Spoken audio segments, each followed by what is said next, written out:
guys, for today's Tuesday Trivia, we're going back in time. Good morning, PASW artists. Happy March. It is March 1st, and my new greeting is to greet you each morning with saying, good morning, PASW artists, because you guys are artists. You're creating art. We're creating art. We're learning how to create art. So, good morning, good afternoon, good evening, whenever you're watching this PASW artist. Now, today is our Tuesday trivia. I'm going to tell you where I am in a few minutes. As I said, we have traveled back in time, and we are in the birthplace of the house behind me, the little White House that's behind me, is the birthplace of our Tuesday trivia artists that we're featuring today. But before we do that, let's do the moving and grooving and play some music from around the time this wonderful and legendary artist was creating his art. So let's dance to some music from who we consider the mother of blues music, Bessie Smith.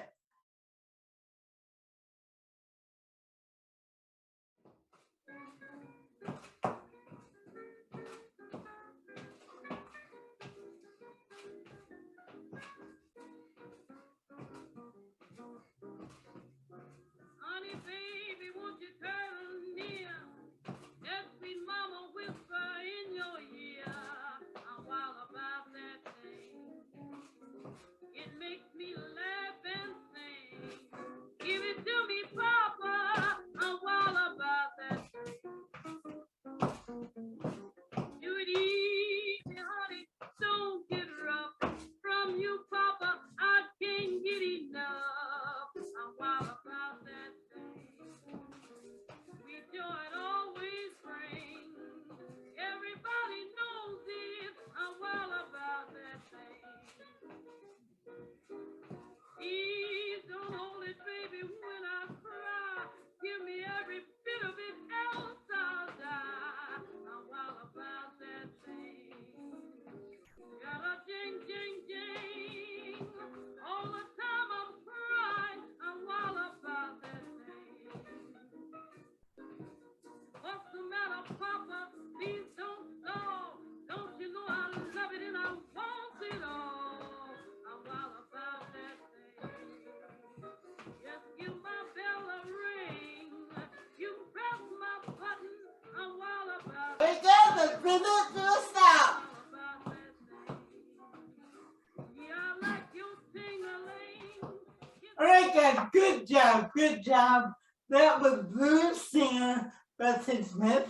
She recorded music in the early part of the 20th century, and I wanted to feature her today because our Tuesday trivia artist today was definitely a pioneer actor, long before Sidney Poitier, long before Hattie McDaniel. There was an actor named Paul Robeson, who was really one of the first African-American actors to perform on Broadway, to do silent movies. He was a singer, he was an athlete, he was an author. Paul Robeson, this is his house. He was born in Princeton, New Jersey in 1898, and there's a White House behind me. This White House was his birth home. He was born, I said, in 1898, and he died in 1976. He was an athlete. He won a football scholarship to Rutgers University, which is in Brunswick, New Jersey, where he played football. He was a singer. He was an actor. He was an activist. And like I said, an author, and one of the pioneer, really one of the first Black actors to receive worldwide prominence. So we're going to look at a little clip about Paul Robeson today. I love to find clips and little things to show you about these artists. You just got through celebrating Black History Month, but I think we can celebrate artists all the time. So please take a look at this wonderful clip from about Paul Robeson. I also want to say that some of the language, you'll hear the word Negro said a lot. That's because in the time of Paul Robeson, that language was acceptable. And you'll also hear about some of the struggles he had to segregation and Jim Crow laws because of the time that he was working. There was a lot more segregation between whites and African Americans. So I think it's important to understand where we come from, to understand what some artists had to go through to achieve their art, so we can appreciate where we are now. So please enjoy this, like I said, this clip I found from Paul Robeson, and then I'll see you. We'll come back with our bonus questions and our bonus round. Please enjoy this little film. When you think of the first black superstar, you might think maybe of Denzel Washington or Will Smith, or going back a bit further, maybe Sidney Poitier. But one name kind of reigns above all of those, and that is Paul Robeson, an actor, singer, activist, trained lawyer and athlete, a guy who had it all, and about whom we know too little. I think Paul Robeson is a fascinating figure about whom people know very little. He's born in 1898 in Princeton, New Jersey, and he is the son of a freed slave. So he's kind of got that rebellious political spirit from a very early age. And it doesn't take him long to excel in a number of fields. He discovers that he's got this talent for singing and for projecting on stage. So he makes a big hit on stage at college. First, I would say that here is a part which has dignity for the Negro actor. Often we don't get those opportunities. And I would say that my people will be very proud of my or any other Negro actor appearing in such a part. He actually stars in 1925 in his first major feature film, which is a silent film called Body and Soul. In this, he plays this extraordinary double role, playing a corrupt, crooked, firebrand Pentecostal preacher and his mild-mannered twin brother. It might sound like a slightly ironic choice to talk about Body and Soul, because this silent era movie robs Robeson of his rich voice, but the expressiveness with which he performs and inhabits these two very different characters, and his power just careens through the screen, even though it was a silent movie. When you look at something like The Emperor Jones, the adaptation of Eugene O'Neill's play, which is, I believe, the first time that a black actor in a major American studio picture is billed above white actors, he's taking a risk on playing an ambiguous and complicated character who does, in some ways, revert to those anti-black stereotypes that we talk about, the idea of this savage brute. But he's brave enough to take that role on and bring layers to it. Takes a silver bullet to kill Brutus Jones. It didn't save him from being criticised in the black community and the black press for in some ways perpetuating these negative stereotypes. These are happening in segregated theatres, so this is a Jim Crow era America. So you have these independent black filmmakers like Michaud and Spencer Williams who are operating entirely independently of the Hollywood system, and they're making films about black subjects for black audiences. I mean, these films were quite widely seen, so his talent was recognised and he wasn't afraid to put himself forward. Arguably, Robeson's most famous role in Hollywood is in Showboat, where he sings the standard Old Man River, which has become immortalized since. And his version of that is the most famous version of it, I think. Old Man River, that old man river, he must know something, but don't say nothing. He just keeps rolling, he keeps on rolling. In films like Body and Soul and The Emperor Jones, you do see Robeson taking on these more complex and complicated roles before settling into perhaps more slightly kind of sanctified, saintly roles. But as James Baldwin wrote, a lot of these black actors have had scripts where the complexity is not in the script. So they've had to smuggle complexity into the scripts that simply aren't there. And we have to look into the actors' eyes and study their performances to see what they're bringing to us and their lived experiences as black people. Well, as a scholar and an intellect at college, he's always interested in political issues and social justice. He effectively exiles himself because he's smart enough to realize that the roles are simply not there for him. The early stereotypes that have been calcified in American cinema, from D.W. Griffith's The Birth of a Nation onwards, this kind of hugely influential and technically incredible but extremely racist film which seems to have informed all of black representation in American cinema since. Paul Robeson sees that and he realizes that the roles that he wants to play, dignified, complicated, multifaceted characters, those roles are not going to be available to him. So he takes a chance and he goes to Europe. And when he comes to Britain and he stars in films like Song of Freedom and The Proud Valley in Wales, where he strikes up a communion with Welsh coal miners and he becomes increasingly involved and interested in labour struggles. And that kind of never left him.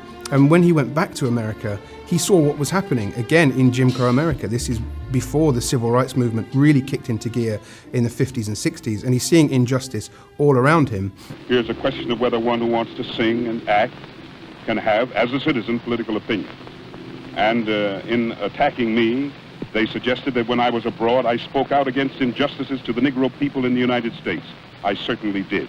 Because of his deep-seated commitment to his ideals throughout his career, Paul Robeson found himself a hotly disputed figure and also ostracized. And that places him in a line of many high-profile black athletes and public figures, actors, performers who have spoken out and have found themselves being frozen out.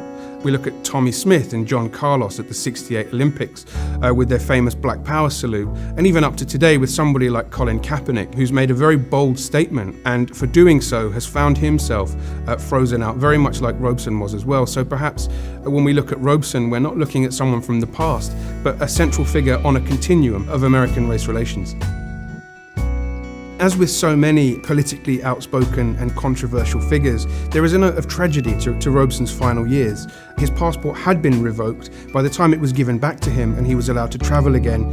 His health was on the wane, so he did go back to Europe, but his career was never able to reach the heights that it should have done. And he died in the late 70s, almost in obscurity, which is a real tragedy for a figure with such colossal talent.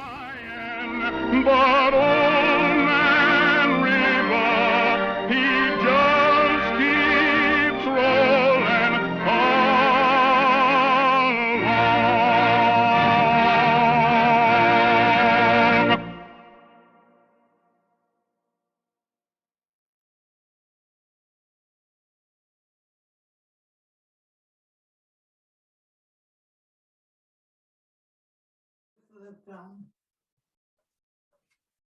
All right, guys, I hope you enjoyed that. Because 10 or 11 minutes cannot even touch the surface of what an amazing, invigorating, wonderful artist he was. But again, he was a football player.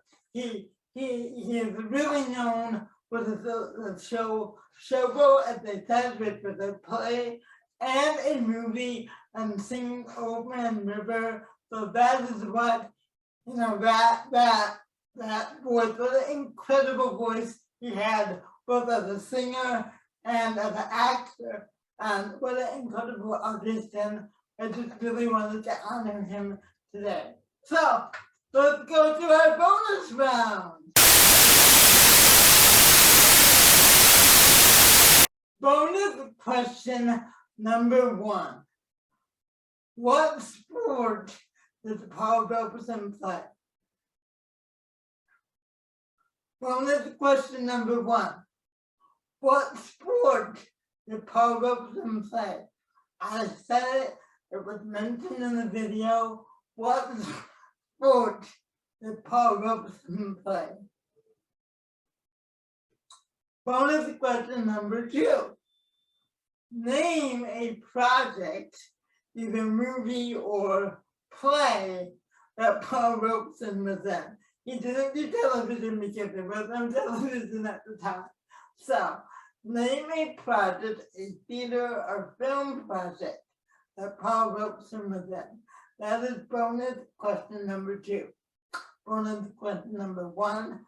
What sport did Paul Robeson play? Bonus question number 2. Name a film or theater project that Paul Robeson was in. And of course, you can leave me your answers on the voicemail mail at 323-42478, or you can email me at dejclass@gmail.com. And again, guys, if you don't remember, you can always ask Siri or Alexa, or take your cell phone and say, Siri, what sport did Paul Robeson play? Siri or Alexa or whoever you have, what is a film or theater project that Paul Robeson was in? So you can also ask yourself, those of you who have smartphones. And again, the reason I do this is, guys, I want you to also learning about the characters we play by doing a little research. You know, the Paul Robeson, you know, he came around in the early part of the 20th century. So I dressed my dress today is from the early part of the 20th century. And I like to do that because we wear costumes, and finding out more about our characters is something I enjoy. And thinking of that, we're gonna end at the very beginning with another musician who was creating art during the early part of the 20th century. We're gonna end at the very beginning with a little music from Scott Joplin. And I'll see you tomorrow for Motivational Wednesday. Bye bye, guys.